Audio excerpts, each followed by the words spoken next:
the current keeps switching back and forth, while in the other, it flows straight in one direction. That's the main difference between AC and DC. Let's break it down in 3D. DC, or direct current, means the electrons move only one way, like from a battery straight to whatever's using the power. That's why battery-powered LEDs, phones, and electronic circuits always run on DC. On the other hand, AC stands for alternating current, where the electrons keep switching direction, moving forward and backward. The direction of AC changes following a sine wave, so its graph goes up and down. The electricity that comes into homes is AC because it's easier and safer to send AC over long distances. DC causes more problems when sent far. AC, on the other hand, can be easily managed using transformers. That's why chargers and power supplies first change AC into DC.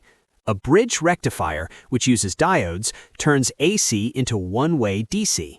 The battery gives DC power, while the power supply changes AC into DC and sends it to the device. That's the main difference between them.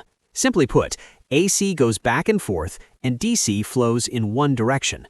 Now you've got the hang of the difference between AC and DC. If you want to learn about electricity and electronics in a fun and easy 3D way, subscribe to nadatech.org now.